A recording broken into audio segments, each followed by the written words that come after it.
Welcome to the Skip and Shannon Undisputed podcast. I'm Joy Taylor. You can catch us Monday through Friday at 9:30 a.m. Eastern, 6:30 Pacific on FS1. Here's what this podcast is all about. It's an unscripted, unfiltered, undisputed version of the day's show, and there is a lot to get into in today's podcast. Let's get to it. Let's start in Dallas. Is Dez Bryant past his prime? Bleacher Report's Mike Freeman wrote that some people around the NFL feel that Dez is not the game-changing receiver he once was. They also say he's breaking down physically. Dez had just 2 catches for 43 yards on Sunday night against the Giants. Shannon, do you agree? Yes. And Dez has not been that guy that Skip fell in love with since 2014, since the non-catch that was ruled a non-catch that Skip thinks was a catch. That everybody in the known world except Shannon Sharpe thinks was only those catch. Only those in the Cowboys world think okay. it was a catch. Skip, if you go back, look at the start of 2015, after he got that big contract. He got the contract after 2014 season.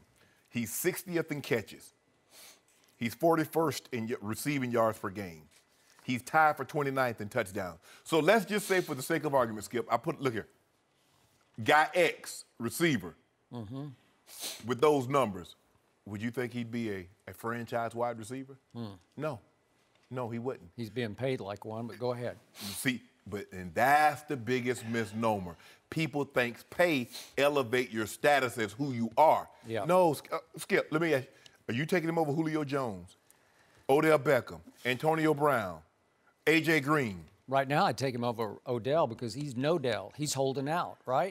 You do realize your guys missed 10 of the last 33 games. You do realize that, right? I do. Oh, so a third of the games he's missed. Yeah. But you're going to talk about Odell? I'm going to talk about the Giants, who've scored no more than 19 points in their last 7 games, and 6 of those were with no-Dell. We're not talking about Odell. This is about Dez Bryant. Well, I know, but you brought him up, so you asked me, and I Here's the thing, Skip. Dez Bryant has never been a tactician at running routes. He's a big body guy that can body you up and make catches. Yep. But as you get older and injuries start to set in, if you're not technically sound in route running, you start to give keys. Dez give a lot of keys to his route running. He rounds a lot of things off because he doesn't drop his hips like a receiver should. Yep. He doesn't run the route tree. He's not good at all the routes in the route tree, which makes him very coverable. And because he's getting older and injuries, as I said, injuries are starting to take their toll, he's not the same guy, Skip, as 2014. Now, he had a block of time, 12, 13, 14. He did. He was as good as anybody. Well, by the way, he led the NFL in touchdown catches over those 3 years. Okay, that's pretty good. Oh, and he got paid on that. He got paid. He's the second highest cap number guy at $17 million behind DeAndre Hopkins. Yep. Are you saying he's worth that, what he's getting paid now? Dez is on the threshold. I can name 10 at least that I'd be willing to take before I take Dez Bryant. And I think you would too. You wouldn't have said that in 2014. Skip, it's 2017. I know, I got it, but I'm just saying. Yeah. Skip, you gonna do that for real? Okay. Tell me when it's my turn. It's not your turn yet. I'm still speaking. Yes. I'm reclaiming my time too, because Skip interrupted me. Reclaiming my time. Yep. Me and Miss Maxine Keep Water. going. Yep. Skip, he's not that guy anymore, and I don't know if we'll ever see that guy anymore. Because he's not proficient at running the tree, because he's not a technical route runner, and because of his age and his injury history, he was never a burner. So he can't. It's not like he can fall back like Julio. As Julio gets a little, Julio dropping down to run 4.5 from a 4.3 is one thing, but dropping down from 4.5 to 4.6, 4.7 is something entirely different. And especially if you're not a tactician at running routes. Skip, he in that block of time, as we mentioned, 12, 13, 14, he was as good as they come. But he's a long way removed from that. And I don't know if we'll ever see it again. You hope you will never see it again. Skip, why would I hope that? You eat more cowboy crow. Jeez. Okay, here's my bottom line. I'm going to give you this. Have a lot of injuries cost Dez a little of his speed and a little of his quickness, his suddenness? Yes, I'm going to give you that because I remind you, he fractured his leg in 2010. Then he fractured his foot, the dreaded Jones fracture. And I'm not talking about Jerry Jones. I'm talking about whoever Jones it was who got it named after him. He had that in 2015, had surgery, and then, as many do who have had that surgery, he re-broke it and had to have the second surgery on the Jones fracture in 2015. Then early last year, game number 3, he basically fractured his kneecap.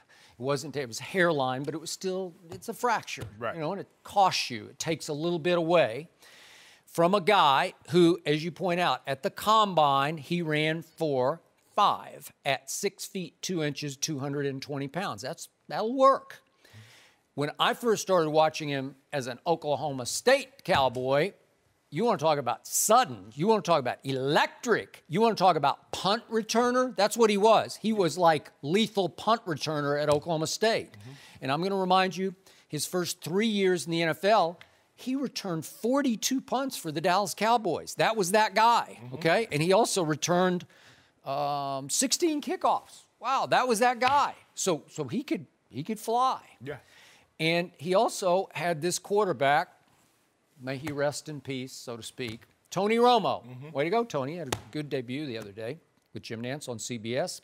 And I was happy because I just want to make sure he's officially in that booth. You glad he had a good day? I was happy for him. I was cheering him on the whole day. It was a very successful debut, and I hope he went home and thought, I got to give up this football dream. It's over. But Tony Romo and Dez Bryant had one of those wavelengths that you can't teach, you can't coach, you can't make happen. It just happened right away that Tony loved Dez and Dez loved Tony, and they had a connection that transcended the play calling. And Tony got comfortable, as you well know, with when in doubt, just throw it up for 88. Yes. And 88 will go up and snatch it much of the time. Yes. And that's what happened, and that's why he led the league in touchdowns over that 3-year period, all the way up through 2014. And the crescendo of that was the play you brought up. It was 4th and 2 at the Green Bay 32, late in the game, playoff game at Lambeau, into the 2014 season. And when in doubt, what would you do on that play? Usually you'd run a slant to Cole Beasley, or you'd try to get 3 yards, right? You got that big offensive line, just run it. Just do something, right? Give it to Murray. Okay, but what did Tony Romo do? He shocked me. He threw it on a fly pattern to 88, right? Here it goes on Sam Shields, and he got him one-on-one. I don't know why they weren't doubling Dez on that play. And he obviously caught it, came down, made a football move, and then tried to slam it on the goal line.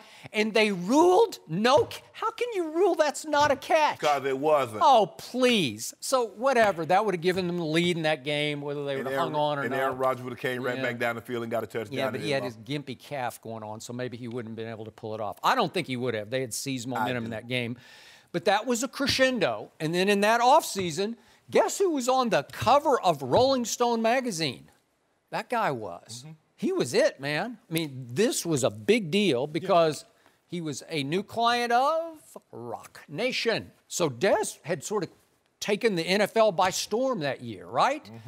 And he got his money. He got paid. He got a whole lot of pay. That was a big deal. 5 years, $70 million with $45 million guaranteed. That's a big deal. Big. And I'm not going to be a hypocrite. There's no 20/20 hindsight. I was like, go, Jerry, go. Like, I was afraid he was going to stonewall him and it was going to force some big holdout and a big mess going into 2015. The mess was actually caused by Tony Romo getting hurt and whatever it was the second game of that year, and then it was just a 4-12 disaster the rest of the way.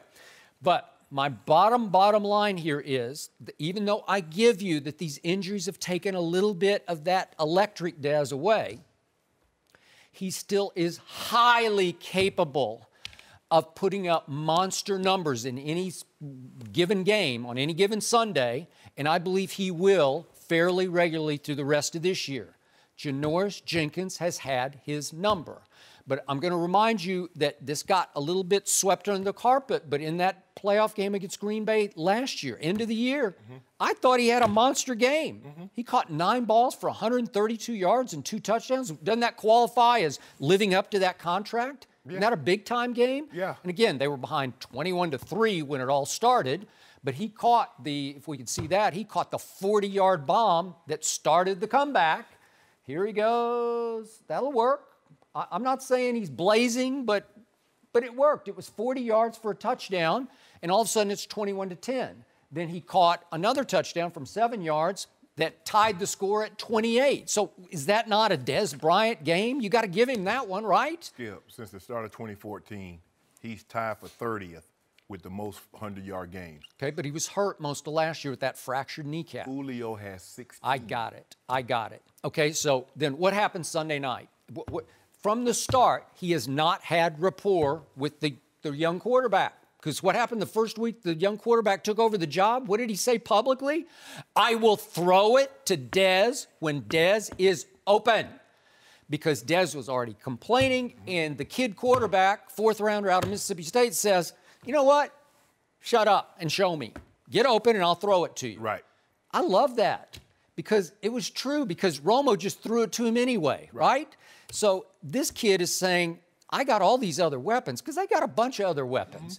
So I'll find the weapon that is open, and if you can demonstrate to me that you can run the proper route and separate, I'll find you. But Dez is used to being force-fed. I got Dez it. is used to not being open and still get the ball thrown his way. Okay, That's what happened to Okie State. That's what happened with the Cowboys. And as a young guy, they're teaching the young guy, do not force this ball to Dez because you'll develop bad habits and it'll put us in a bad situation. You know, my personal take on that is I think the young guy was teaching himself that. I think he chose to do that. I wouldn't. Maybe. I think you're giving Dakota a little bit too much credit, Skip. Slow down now. I get it. You like the guy, but he's not any more special than some of these other great quarterbacks that come in and they tell him, let's not put the ball in harm's way. Yeah. We're good. Skip. Can you imagine if he tried to force feed Dez and the ball get picked off or turned over, and all of a sudden that defense, which is a little smallish, had to play more than what they normally play? Because that's what happened with Green Bay. That's how Green Bay exposed them. Dak turned the ball over. They got 3 and out. The next thing you know, it's 21-3. Well, if you force the ball to Dez, it get picked. Duh. I mean, he didn't turn the ball over in the 21-3 run. They just got blown off the field. He didn't force the ball. He didn't force the ball. I can assure you, Scott Linehan and Jason Garrett are saying, let's not force the ball. Skip, you got that big offensive line, and you got Zeke. Okay. Why force the ball to Dez? Which brings us to this past Sunday night. What was my one big issue with Sunday night's offensive game plan? It was clear from the start that Dak Prescott either took it upon himself or Linehan asked him to get the ball to Dez Bryant. Try to get him in the flow. Yes. Try to get him involved. Try to Yes. get him with some rhythm and momentum that he hasn't had before. Try to establish early rapport. Correct. So early on, it's still a 0-0 game, and I thought Dak threw a sweet rainbow to Bryce Butler, who was in for Terrence Williams, who had turned his ankle on the very first play of the game. And all of a sudden, it's 1st and goal at the 3-yard line. And what did they do? They went Dez, Dez, Dez. And I'm going to put it on Dak because I thought there were 3 bad throws because he throws him the fade to start off with, and it was just too far. But again, he's overly cautious and careful. I'm not going to put this where the DB can get his hand on it. It's to Janoris, over Janoris. And it was just a little too far, and Dez couldn't come down in bounds with the ball. And then on 2nd down, did Dez not separate on the slant on Janoris? He was wide open, right? Yep. And Dak just he was a little too gunned up, and he just airmailed him. He just threw it too high and too hard and high and outside. And then on 3rd down, Dak rolled to the right and just forced it into a lot of coverage, but Dez was the intended receiver, and it was, 5 yards over his head. So it's 3 shots to Dez that were the quarterback's fault, and it broke tradition that Dak had established last year of, I'm going to throw it to who's open, even though Dez was definitely open on the 2nd play. So what paid off on Sunday night? I've told you, they let Janoris get away with any deep ball. He hand fights him the whole way down the field. I'm sorry, it's just pass interference. And they let little Janoris, who's 5'10", get away with it on 6'2", 220-pound Dez Bryant. 2 for 43. Okay, but 21 yards came on the one pass side that got called. One pass interference got called, and it was a big pass interference, a 21-yard gain that set up what was the only touchdown scored in the game But it wasn't a PI. Yes, it was. That Oh, one, no. it was outrageous. The ball was out of bounds. Oh, please. That was just outrageous PR. So anyway, they finally called one, and then Jason Witten, who's probably the fastest Dallas Cowboy right now because we know Dez isn't, but, you know, he caught the touchdown. He separated and caught the touchdown. I think Bryce Butler and Terrence Williams. I don't know. I think, you know, what Jason Witten, he's sleeked up. You know, he got back in real shape because he's preparing for that match race against you. Skip, look, he's not been that guy since 2014. You and I both can agree on that.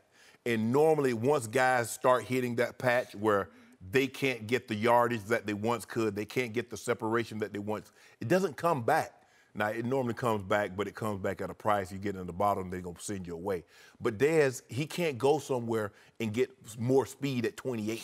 He is what he is. He's a big body, physical receiver that can catch the ball in the crowd.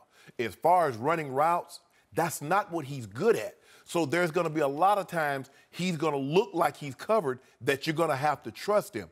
But the days of him 2012, 13, and 14, those days are gone, Skip. You keep hoping they're coming back. They're not coming back, Skip, because as they move more and more towards a run-dominant team with Zeke, this is why they went and got Ezekiel Elliott to run the air out of the ball and to protect their defense. Now, they're going to have to throw it on third down. Obviously, they're going to mix it up. But this is a run-dominant team, Skip. Okay, but you're missing my point, which is I still want 88 on my team because he is still a weapon.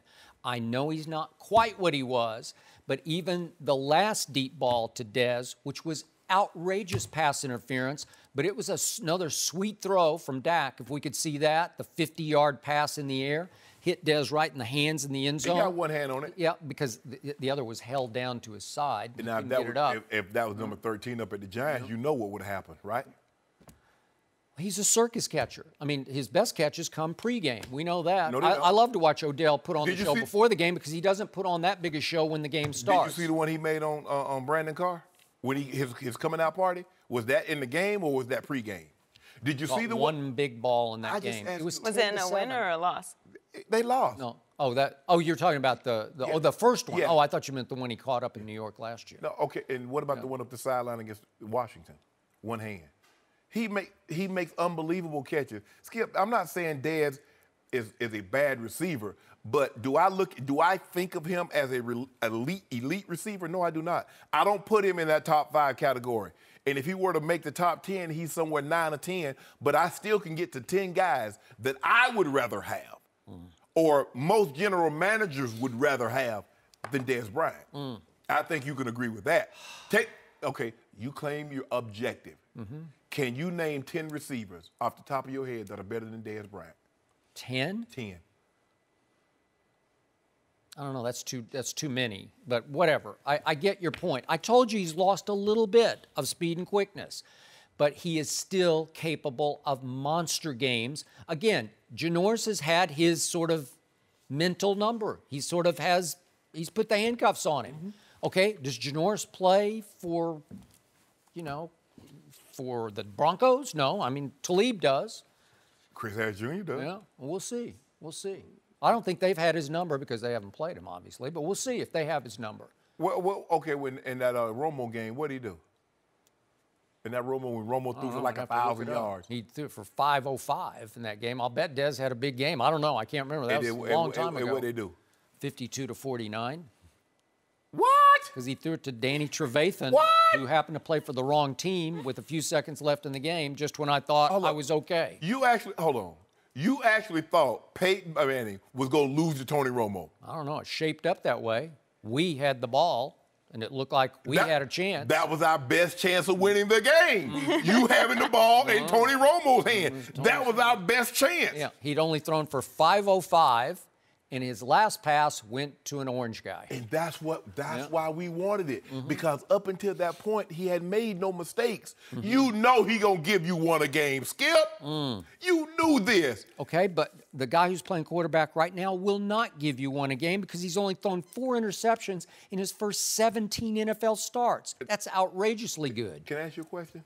How did Nick Foles look his first 17 starts?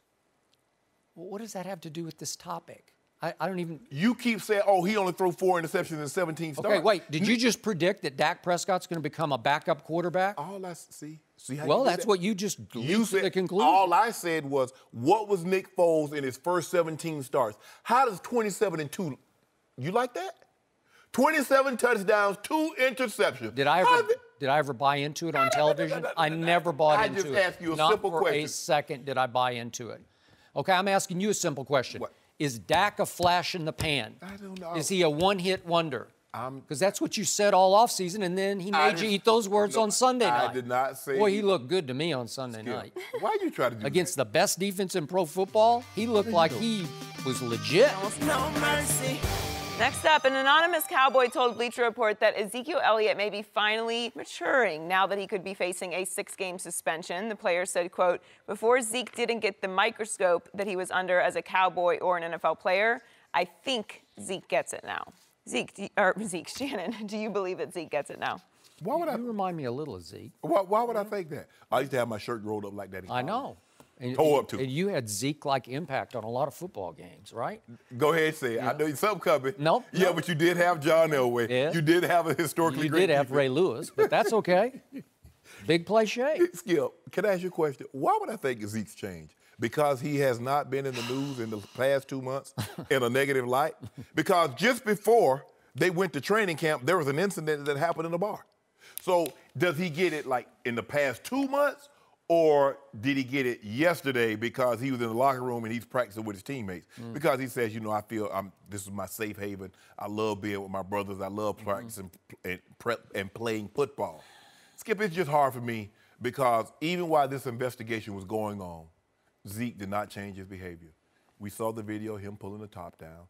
We know of another incident where he got into an altercation in a bar. He got into an altercation in July, 100 miles an hour speeding. So there's a lot of things. So when did Zeke have this epiphany? Now, maybe the suspension actually taking effect where there's like, okay, the commissioner 6 games, and now he's appealing it. He realized that what he's up against and realized that the type of behavior that he was engaging in before. I'm not saying that behavior had anything to do with domestic violence. I'm just saying the outside stuff, the pulling of the top, the fighting, the pontoon boats or whatever. Maybe he realized that he's starting to have this epiphany that once the commissioner gave him those 6 games, he's like, this is for real. I agree with that. There are consequences and repercussions for my actions. I'm not at Ohio State. They can't shield me from everything. Nope. This is the NFL. I'm an adult. They treat me as an adult. And the thing is like, he's just a kid. That doesn't fly anymore. So until I see an extended period of time in which I do not hear Zeke's name in a negative light, it's hard for me to believe that he's changed. Yep. I see better than I hear. I heard what this guy said, but I've seen his behavior, not the past 2 months, but prior to that. Yep. So let's go an extended period of time. Let's go a year. Let's go 5 years. Let's say, for the sake of argument, Skip, we never mention Zeke's name in a negative light again. Then you can say he's changed. But until then, I'm gonna hold out my doubts. Gut feeling, I doubt he, quote unquote, gets it. But do I think he received a stunning, shocking, sort of quote unquote, sobering wake-up call? I do. Do I think his career has flashed before his very eyes over the last month or two? Yep, I believe it has, because I think the gravity of the situation, that he was being branded with a 6-game suspension as a domestic abuser forever and ever, that his reputation was about to be forever tarnished, that whatever ability he would have to do off-the-field endorsements might be lost forever, that his ability to be taken seriously off the field might be gone forever. That's a big wake-up call. Very. And I believe that hit home with him. And I did like what he said after Sunday night's game, because it's the first time we got to actually see him speak, as he spoke to the media in the locker room. I don't know what to read. You're just reading from a distance, but I liked what he said. He seemed like he spoke it maturely. I get that. But I'm going to say about Ezekiel Elliott what I said about Johnny Manziel before he was drafted. If, like Johnny, if Zeke has issues ongoing with alcohol and or drugs, all bets are off, because you know and I know all your good intentions, all your wake-up call just blurs under alcohol and or drug use. So what do we know about the appeals hearing that Zeke testified at? We know he admitted, we saw, you know, it was printed that I used drugs when I was in college. He made it very clear. When I was in college, I liked to have a good time. I liked to party. I used recreational drugs in college. And I believe, from what I've been told, that he has had ongoing issues with alcohol that have fueled these many off-the-field incidents. What's your line about alcohol? It changes your behavior. Changes not everything. Your morals. Yeah, it does. Change your behavior, not your morals, and maybe the true you sometimes gets out, gets loose, right? Because you never do anything drunk. You didn't think about it at least while you were sober. Okay, there you go. So with Johnny Manziel, he had ongoing issues with alcohol, and I'd been told before the draft that he had had a few issues with recreational drugs. And I said on television, if these continue to manifest themselves as the pressure ratchets up as he's a first-round pick wherever he goes, and it happened to be Cleveland, he's going to fail. And trust me, alcohol and drugs derailed Johnny Manziel on and off the field in Cleveland, Ohio. Yes. It wrecked his ability to prep for games, to even show up on time, to show up in the right condition to practice. I'm out. I mean, you got no shot. You've done it to yourself. Right. It's all self-inflicted, right? It has nothing to do with the Browns. I don't care how good or bad they were, or how bad the ownership or the management was. That shouldn't you change, did it. That shouldn't change you. No. The goodness or how good your team is, as you mentioned. The goodness or the badness of your team shouldn't change you as a player or as a person. You are what you are. If you're an alcoholic or a druggie playing for a good team, you're on a good team, but you're still that. If you're that person and you play on a bad team, you're still that. The team shouldn't change. A player should not be changed one way. You know, I hate it. It bugs me when people say, well, he was in a losing environment. That's what. No. You got to rise above. That environment shouldn't create the person you are. Good, bad, or indifferent, you need to be who you are. Okay. And more times than not, we are who we are. Correct. So no matter how much you, quote unquote, get it, if alcohol and drugs have a hold of you, you're going to lose anyway. It doesn't matter, because your better judgment will just get blinded, obliterated, blurred by the alcohol and or drugs, right? Yes. So my fear with Jerry Jones has always been he's had a number of drug and alcohol issues going on with his players, and his attitude has always been, hey, we all have, this is one of Jerry's favorite words, is we all have our frailties, he says, our frailties, and you just figure it out, because Jerry has his frailties, but he figures it out. He overcomes. Jerry likes to have a little pop every once in a while, and every once in a while he's had maybe one pop too many. But he can just say no when it's time to say no. Does Jerry have an ongoing drinking problem? He does not. But here's the thing, though, Skip. When he was having the good old toast that night and he said there were 500 coaches that could coach that team, he had thought about that while he was sober. That is correct. It just so happened to come up and come out while he was having, you know, a few too many. Fair enough. But he thought about that way before that night. So Jerry's attitude toward his players is, sure, they're super talented young men and they all have their issues and their demons, but you just tough it out. You just figure it out. He's not into rehabbing or getting counseling. Just figure it out, because this is great. Look at this life we have here. Look at how great you can be for the rest of your life. Which makes it even more complicated. I know. I got it. I got it. Dallas is the worst place. Trust me, I was there for 16 years. It's the worst place to have any kind of vulnerability as a Dallas Cowboy, because they love their Cowboys to a fault. And anybody or everybody wants to know a Cowboy, hang with the Cowboy, and do anything for that Cowboy to make him happy, which can include all the wrong things. Skip, they say about demons, they say we create our demons and only we can chase them away. Okay, Zeke, ball's in your court. I've heard him say he changed. This anonymous player says he believes Zeke has changed. Yep. We'll see. I don't know if I believe that quote about demons, but I do know everyone is wired differently. Some people just understand the impact and the responsibility they have, like Dak, and some people have to learn the hard way. No mercy. The defending champion Patriots were upset at home by the Chiefs last week. Tom Brady did not throw a touchdown pass in the loss. Sunday, the Patriots head to New Orleans. Here's Tom Brady on his need for his team to bounce back. Your message was clear after that loss to Kansas City. How have your teammates responded? We'll see. I mean, Sunday's the important day. So we have, 2 more days to prepare, 3 more days, and then 2 more days of practice. But, we'll see. I think that's important, and you can bring it every day. There's urgency in practice, and there's, the coaches put a lot of pressure on us. Veteran players and leaders put a lot of pressure on you because you're trying to perform at a very high level. And when you get beat the way we got beat, I think that sat with everyone for, a very long time. And, we're going to have to go do something about it. I mean, no one else can do it for us. We're the only guys in the locker room. I mean, no one else is putting on the uniform. It's only us. It's up to us to go do something about it. So that's what we have to be able to do. We're joined by Charlie Weiss, who won 3 Super Bowls with the Patriots. Welcome back. Thank Good to have you. Thank you. How much trouble are they in?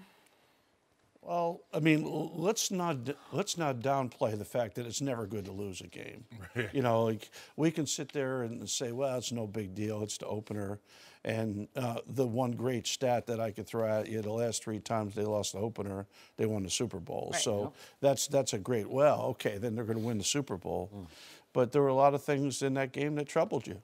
Yep. I mean, there were. I mean, now early in the game, there was all the juice in the stadium. They just dropped the banner. You were feeling, and it's 17-7. You figure this game's over. I mean, you can put the bats away. I mean, it's done. And then all of a sudden, they give up that 90-yard drive. 90-yard drive right before in the 2-minute drive right before halftime, and all of a sudden the whole game changed. The whole complexion of the game changed, and in the second half, that was one of those games where it was all Kansas City, the whole thing. And as you sit there and listen to Tommy, I know Tommy like my son, okay, and you listen to Tommy. What Tommy's basically saying is that great players, and Shannon will tell you, they show up every day. When they come to practice every day, they do the same thing. They go hard in practice every day. People think that football players are prima donnas. On the contrary, that's not what they are. When they go to practice, they practice hard because they're trying to get better. That message is to all those fringe people. That isn't to the guys that show up every day. It's to all those other guys saying, look, if you don't show up, we don't win. We have to have somebody that counteracts those losses or those injuries. All of a sudden, you lose Edelman. Who's going to pick up the slack? I mean, I don't know what Hightower's status is going to be or how long he's out, if he's out. He didn't practice. Okay, so who's going to pick up that slack? Yeah. There's other people that are going to have to pick up that slack. So that message was a team message to not necessarily to those guys that show up every day. It's for those guys who want to be Tommy Brady's.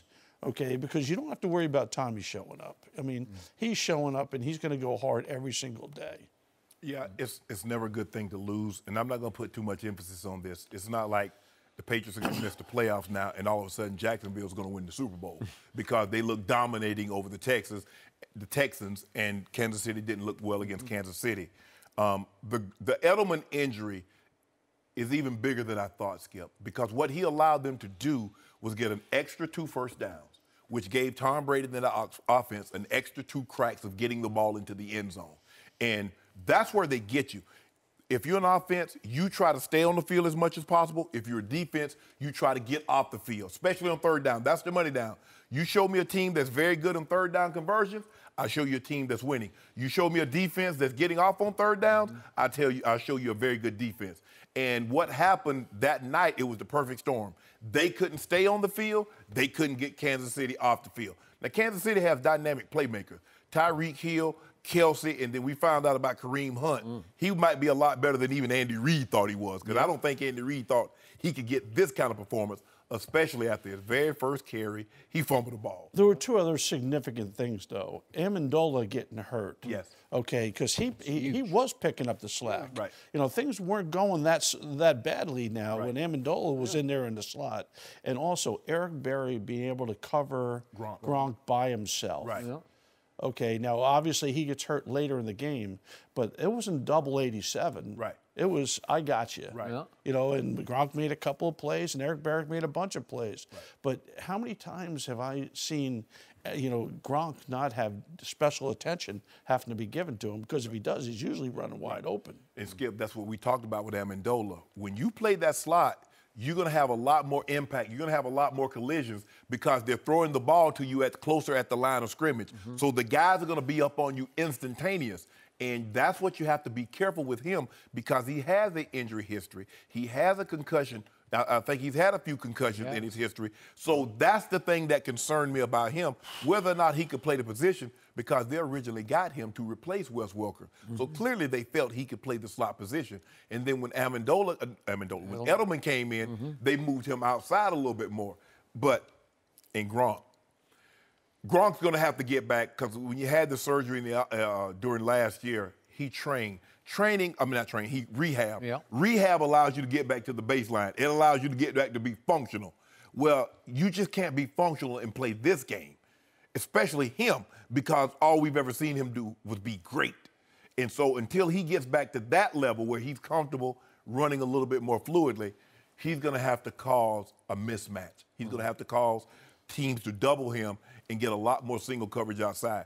Because if you can single him with their safety, and now pay some special attention to the slot guys, or maybe roll coverage towards Cook, they're going to be in trouble offensively. But defensively, they're going to have to play better, Skip. Now, you can't give up 530 yards and think everything's okay. Now, everybody doesn't have an offense, doesn't have a Tyreek Hill and a Kareem Hunt and a Kelsey. But the defense is concerning because with the exception of maybe, 2 plays, they didn't get a whole lot of pressure on Alex Smith. And not getting the pressure is where it all starts in that situation. You talk about not getting pressure, and you know then you got to fabricate some. Yeah. If you just don't have that guy, if you don't have that guy that could do it, you have to figure out how you're going to get there. And, So, you know, I trust the fact that that having an extra couple days. Look, Drew Brees is not the greatest matchup to be going in after that. Hey, look, this could be 100-99, but you know it could be one of those games. But you know, having a couple extra days for the defense to get ready, and you know that between Bill and Matt Patricia, I mean they're great defensive coaches, and you know they'll figure out, okay, now how are we going to get some more heat on the quarterback, or go the opposite way. Rush only 3 and just drive 8 the whole time. And, you know, because that really frustrates a quarterback too, because now your timing is all thrown off. You have more time to throw the ball, but, I mean, the windows are not open anymore. Now that becomes frustrating. So you can go either bring in 5, you know, to get some heat on them, or you can go the other way and rush 3 and sit there and say, are you going to have the patience to wait for those guys to move into that next window? So I tried to tell you and Chris Carter and Greg Jennings during Super Bowl week in Houston, you're underestimating Edelman's impact on this offense, that it was equal to Julio's impact on their offense, even though in a vacuum, obviously Edelman is not Julio.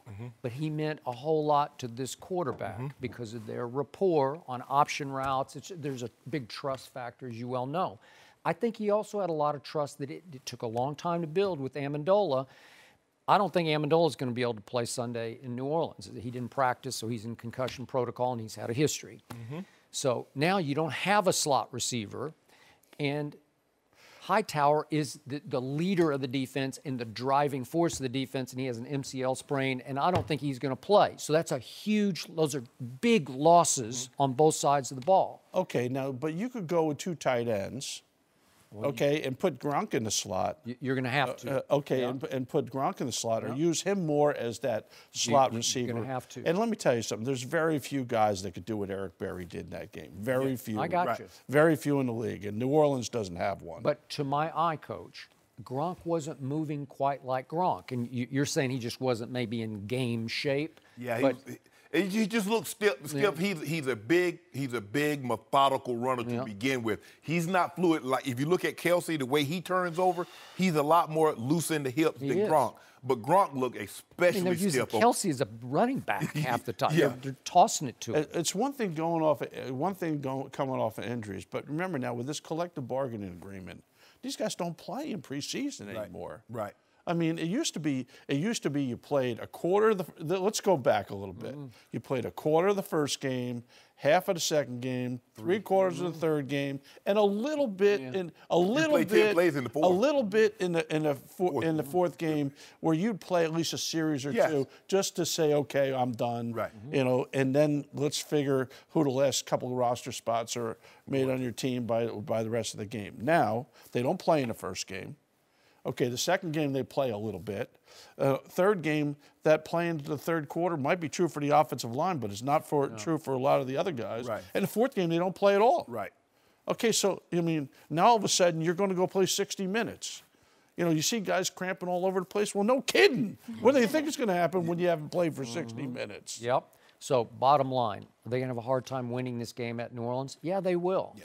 But I'm going to reiterate that through 3 quarters on opening Thursday night, they were in control. It was still 27-21, and Tommy played the worst fourth quarter of his career. There's never been anything like that fourth quarter for him. They lost 21-0 at home in the fourth quarter. It's impossible, but it happened. And maybe it was the best thing that could have happened to restart this team. And one other factor, because the Patriots have always done a good job of using their personnel. I mean, where do they have extra now? They have extra running backs. They have a bunch. They have talent, and they have talented running backs. They do. So it won't surprise me more. It won't surprise me at all if we see more running backs getting involved in their passing. Use James White, put him He can outside catch like they normally do. Deion Lewis. You got it. Yep. Well, the last time the Patriots started 0-2 was before Brady started his first NFL game, so it would be new. No, I was there. I was there. No mercy. This week, Dolphins wide receiver Kenny Stills spoke out about the Anthem protests. He said that more players should be protesting. Stills knelt for the Anthem last season. He tweeted, "Why aren't more players speaking up or protesting? Do you not believe there's a problem? Do you not believe that you can create change? Are you worried about your sponsors or your contract? Do you not care? How can we expect the league to care about something we're not showing we care about?" Stills spoke about the issue yesterday. Let's take a listen. I feel like the league is, it's majority African American, and you would think more people would come to have, one of our guys back. And we talk about the NFL being a brotherhood. They give us this presentation every year about the NFL being a brotherhood, and something, wrong is going on to one of your brothers. I feel like we should be there to have his back and speak up for him. You said previously that you're not going to continue to take a knee. Have you changed your tune on that, or have you thought about changing? It's definitely something that I've thought about, but I continue to think that the protest has been really divisive, and I'm trying to do everything I can to get people on the same page. And so, it's something that I definitely thought about. But like I said, I really want to bring people together, and I'm open and honest. I mean, I'm open to having conversations with people and trying to get all of us on the same page. Shannon, do you agree with Stills that more players should protest? In a perfect world, I would say yes, but this isn't a perfect world. So I'm going to say no, they shouldn't, because protest needs to be true. It needs to be pure. It needs to be in your heart. This is not protest and activism is not a fad. You got to be all in and you got to be all out. And it's even more difficult when you're a professional athlete, especially a football player, Skip, because think about how much time. It's not like basketball, Skip. You got 2 hours of practice and then you go home. Or you got 2 hours of practice and maybe 30 minutes of film study and then you go home. The rest of the day is yours. You get to work at 8 o'clock and you're probably not going to leave until 3 or 4 o'clock. And it's tough. And a lot of people, let me put it to you like this, Skip. Some, not all, but a majority of the athletes, what is the most I can say without impacting my brand and my back pocket? Is it a tweet? Is it a comment? Is it acknowledging that it exists? What is the most that will impact me the least? And as you heard Kenny Stills mention, he says every year the NFL comes in and talk about we're a brotherhood. And one of your brothers is suffering. Shouldn't we have this conversation? Skip, you and I both of them said, well, you're using this platform. If J.J. Watt was just, it wasn't Justin James, his name was James Jones Watt, and he didn't play professional football. Skip, do you believe he could have raised $30 million for the Hurricane Harvey? He used his platform for the good. That's what Kenny Stills is saying. Guys, we have this platform. We're trying to use it for the good. Now, he says, I go back and forth with this because the protest has been really divisive, and I don't want to be divisive. I want to bring people together. So maybe I need to go about this a different way to get my point across about what's going on in America. See, a lot of people think that if you don't address a problem, it'll go away. Skip, if I went to a doctor and the doctor told me I had cancer, but come back in 2 years, you'll be just fine. They treat it. But we look at cancer as being indiscriminate.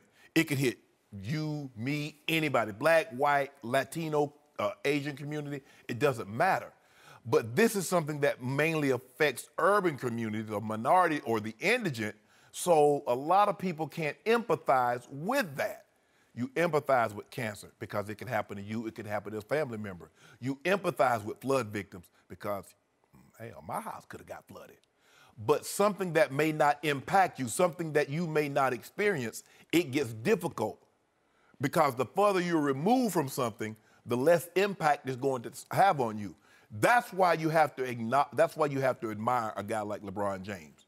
Because LeBron James, the likelihood of a police pulling him over and having him face down, probably not going to happen. But for him to take a stance, for Kenny Stills to speak out and says, man, we got a problem. And why aren't more African Americans? We're 75% of the NFL. Why aren't more of us? Why isn't the NFL putting this at the forefront? You know, say we're a brotherhood. League is made up of 75% of the players are 75% African American. You would think, I'm a brother, 75% of the brothers are suffering. We need to come to some kind of resolution, some kind of conclusion. But they want us to just, it's okay. Let's not talk about it. It'll be okay. 2 years from now, it'll be okay. No. You need to confront this issue.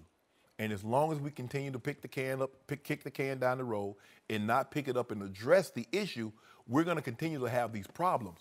It's not going away. It's not going to go away. More people, and you see more and more people speaking out. The political landscape as we know it will never be the same. And you know why, Skip? Because you had a reality star become president. And people are either so upset that he became president or people are so excited that he did become president. Either way, this is what you're going to get. And people are not afraid. It used to be, well, you can't speak out. You know, if you had a job, especially in sports, you didn't speak out, you kept your thoughts to yourself. That's no longer the case, Skip. If something is weighing on someone's chest, be it man or woman or child, black, white, it doesn't matter. They're going to speak out because what they see going on in America is unacceptable to them. And they're to be commended for that. But do I agree with more players should speak out? Only if it's in their heart. If it's not, leave it alone. Okay. So I know Kenny Stills a little bit from the University of Oklahoma days, and I like him a lot. And I regret that I missed his tweets of 1 year ago on September 13th because it kind of got lost in the focus on Colin Kaepernick's protests. So today was the first time I read his year ago tweets. It was profound. And profound, strong, thoughtful though. Yes.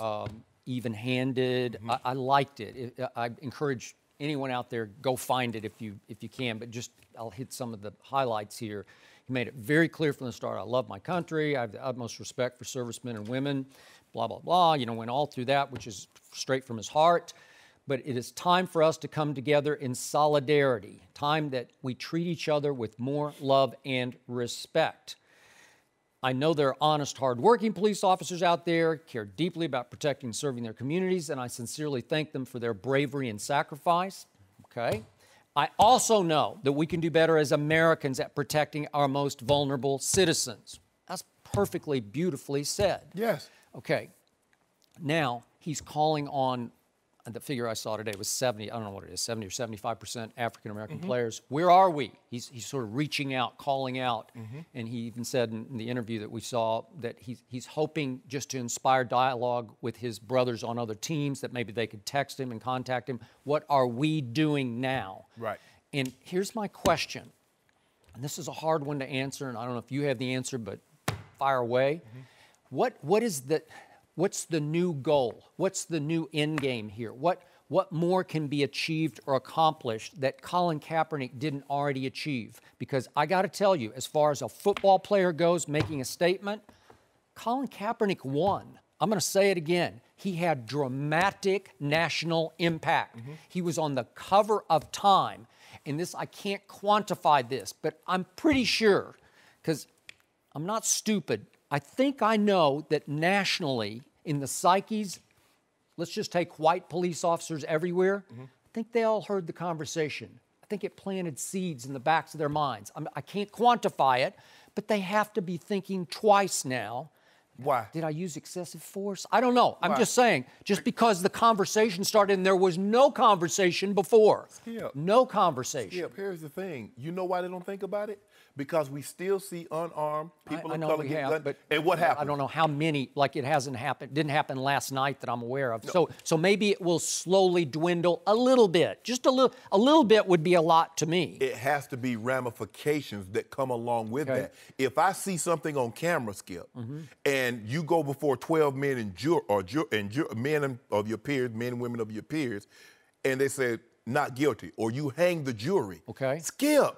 Okay, I got it. But stay with me on this. Okay, so Kenny still says we all should continue to protest in unison. Yes. Okay, let's do the hypothetical here. Let's say this coming Sunday, let's take I'll use your figure, 75% African-American players in pro football all sit for the national anthem. What will that gain? What's your goal of that? And what are you trying to realize here? Protest is meant to agitate the people that is positioned to change the law and change the policy in which officers interact with people of color. That's what protest is meant to do, because we are in no position to write laws, to write policy change. That's so somebody would need to speak out before the protest, hypothetically, this Sunday, and say, we want laws rewritten. Yes. Okay? Is that what you want? We want policy change. We want accountability. We want people to be held accountable for their egregious actions. The protest that Dr. King, and before I go to Dr. King, the reason why people came for Colin Kaepernick so hard, because he's at the head of it. And they say if you cut the head off, you'll kill the snake. People weren't trying to kill Andrew Young. They weren't trying to kill Jesse Jackson or John Lewis. Who did they always come for? Dr. King. J. Edgar Hoover made it his point, the FBI director, to destroy him. So that's why they came for Colin Kaepernick. So now the process is, Skip, protest is meant to agitate and cause enough unrest. Did Colin Kaepernick have any success in your view? He started the conversation. He started the ball, but we still have a long way to go. No doubt. We're going to have to, at some point in time, Congress is going to have to ask a lot of, let's just say, you can take some, they're going to have to be some athletes, maybe a LeBron James, have a Colin Kaepernick, have some other civil rights activists, come before them. What can Congress do to help? Because I think Colin Kaepernick did all he could do as a pro football player. And he sacrificed his career, I fear, over this. Right? Yes, because that's what, didn't Dr. King sacrifice his life? He sacrificed his life. He didn't, a lot of times, Skip, people that sacrifice the most benefit the least. We always talk about Curt Flood and free agency. He never got a chance to experience what A-Rod, what Giancarlo Stanton is experiencing, which is free agency and the windfall. Dr. King really didn't get a chance to see a black president. So, again, I'm going to make my point. I got 2 quick points to make here. I still say the gutsy move on the part of the Seattle Seahawks, who have the strongest locker room in pro football, in my view, was when they said, when their team, their management said no to Colin Kaepernick, they should have boycotted. They should have protested to the point they said, we will not play anymore until you sign this man, because clearly he has earned the right to be in this league and we need him as our backup quarterback. That would have worked because I believe they could have won that fight. But it would be gutsy, and maybe they would risk some of their paychecks. Yes. But that's the kind of move that would be progress to me for Colin. If he's the leader of your movement and you need to sacrifice for him, that would have worked. Okay. And this is my other point. I don't want to hear about J.J. Watt anymore, and I don't want to take away from what he did, but can we please frame what he did? Because I saw a quote in the Mike Freeman Bleacher Report article, said that one NFL player anonymously said that NFL players could do for social justice what J.J. Watt did for hurricane relief. Baloney. Cap already did it. He did his part. I don't want to give J.J. too much. Look, he did a great thing, but what did he do in the end? The whole country was touched by what had happened. The tragedy of this hurricane. They were ready to help. They were ready to give. So what did he do? What did J.J. Watt? And I'm not trying to undercut it. I'm just trying to put it in perspective. He made a 1-minute video that he put on Twitter, and I'm sure his financial advisor, his agent, had coordinated with the Hurricane Relief Donation Fund people, and all he needed to do is put a link up, right? Did he go door to door around the country? No, he didn't. He took 1 minute. He took a... Okay, and then he talked about it when he was asked by the media. And he took $100,000 out of his pocket. $100,000. But and see, Skip, this is the problem. But don't compare that to what Colin Kaepernick did. No, Skip, Come on. Skip.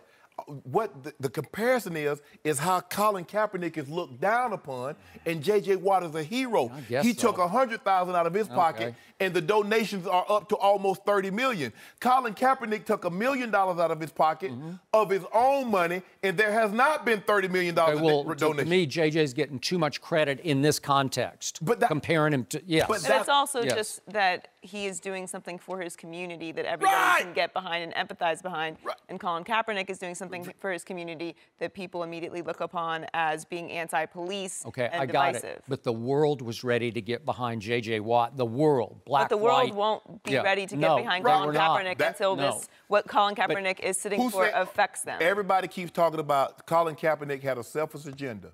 No one time said J.J. Watt was selfish. And that's the only comparison. No, but okay. What J.J. Watt did was pretty easy. What Colin Kaepernick did was really hard. And he succeeded at the price of his You know why, Skip? Because people will empathize more if they can see themselves in a similar situation. No mercy.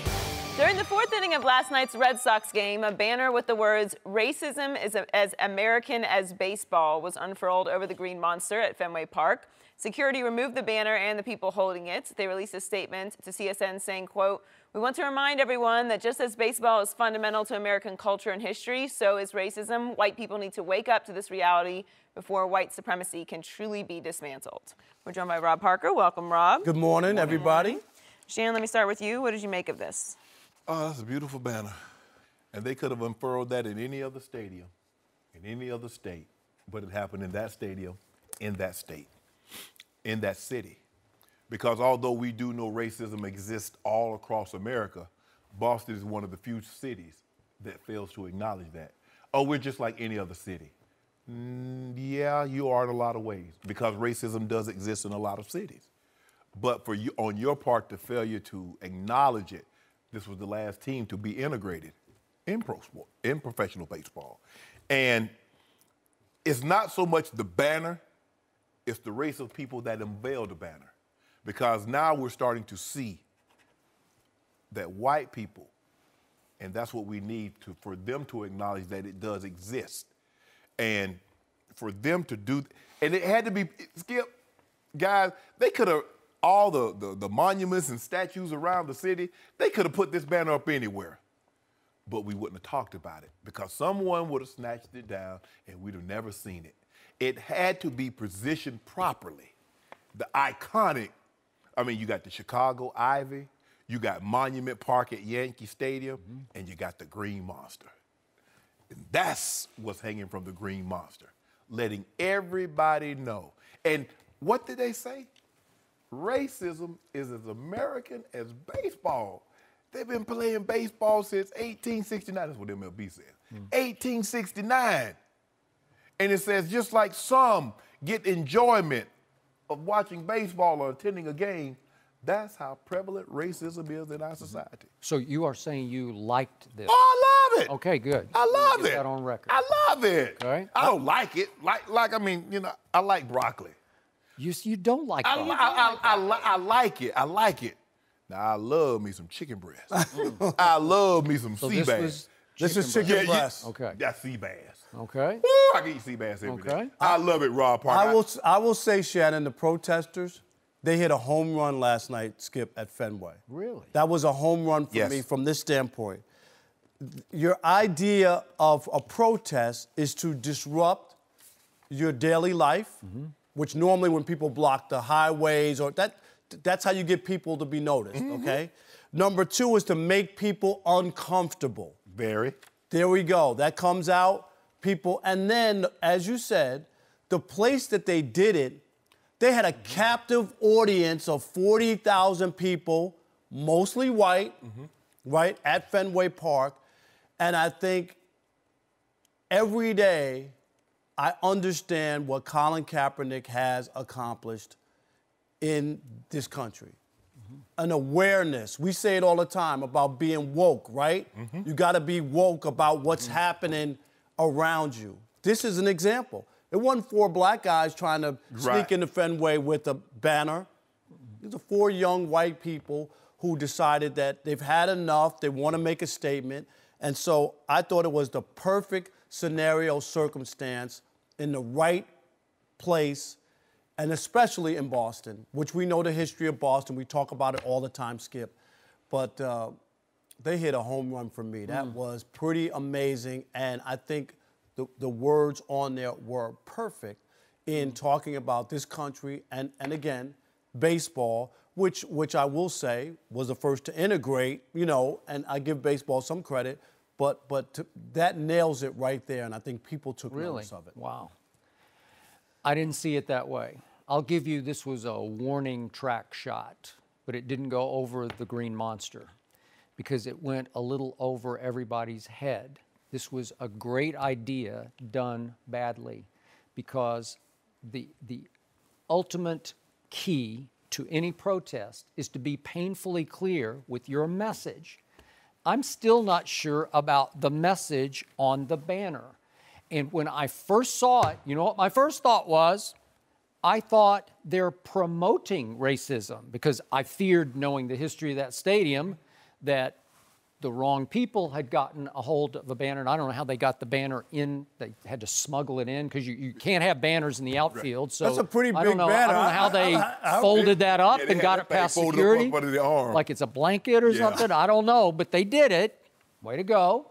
But racism is as American as baseball, and it took me until I read some quotes from a couple of the white protesters to realize, oh, wait a second, they're not promoting racism, they're protesting racism. That's not a clear message. If that said stamp out racism, boom, home run.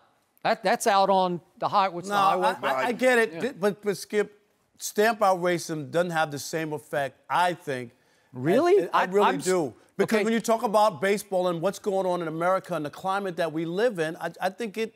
Okay, but then I started to wonder, are you taking a shot at baseball? Because over the last, I don't know, 15, 20 years, we've had a number of black players have a real issue with, do you want African Americans in baseball or not? Do you want to try to cultivate the game in inner cities or not? And a lot of black players today, I should make it African-American players because they're obviously black Hispanic players, but there are a lot of African-American players who say, Adam Jones says, no, they don't want us playing baseball. So I thought, is racism as American as baseball? It's cloudy to me. It's ambiguous. Everybody looks at baseball for the longest time. Baseball was America's pastime. It still is. And I'll argue that any day. It still is. 74 million people buy tickets and go out to baseball games every year. Well, they play 160. It doesn't matter. They should. That doesn't matter. Let me ask you a question. If they played 30 football games in the season, how many tickets you thought would be sold? If they played 30, they couldn't play 30. If they play, how about if they played 8 home? How about every baseball team played 8 home games? You can't even sell out the stadiums. Look at the stadiums. They're empty. Did you watch the 49ers? It's the protest. No, did you watch the 49ers? It was They're the protest. empty. Come on now, Shannon. They got 8 home games and they can't sell out. Rob, America's pastime is the National Football No, League. it's not. It just That's is. gambling. But for the longest time, people thought of baseball as America's pastime. And what that says to me is that just like apple pie and baseball, that's what racism is. And it's so prevalent in our society. And while people go to the baseball game, but they'll turn their back when they know racism exists and they don't want to talk about it. So let's not talk about it. So what we do, we bring, hey, since you don't want to talk about it, we're going to bring it to you. We'll bring it to where you are. Hey, see, you at the football game, we'll kneel in protest. You at the baseball game, we'll unfurl our sign. We're going to make you, you're going to have to, sooner or later, you're going to have to talk about it. Because like I said, Skip, what good was a sit-in if the restaurant's closed? What good is a bus boycott if the bus is not running at midnight? I got to put you in a situation where it's right in front of you, where you're uncomfortable, and it agitates the lawmakers. There's enough people involved that it agitates the people that can change laws, that can make policy changes that will coincide to what we deem is fair and respectable. Tom Brady was asked about this. He said he didn't see it and he didn't know anything about it. A gratuitous shot at No, Tom I'm Brady. just... Yeah. You can't see this, Skip, around this country today. Okay. Even if you weren't watching the game or you weren't at Fenway, you would tell me that people, they didn't make a statement with this, and everybody in this country have seen that sign. Everybody, and have to think about it. Did you really know what it meant when you first saw it? I did. I didn't. Absolutely. I did. No, I did not. I didn't think it was a racism, racism, pro-racism banner. I did at the very Did you? first. I feared it was. Only because it was because Boston. of the city it was in. Okay. And then I read a quote from one of the 5 white protesters who hung the banner, who said, "We see Boston continually priding itself as a kind of liberal, not racist city." That they do have that.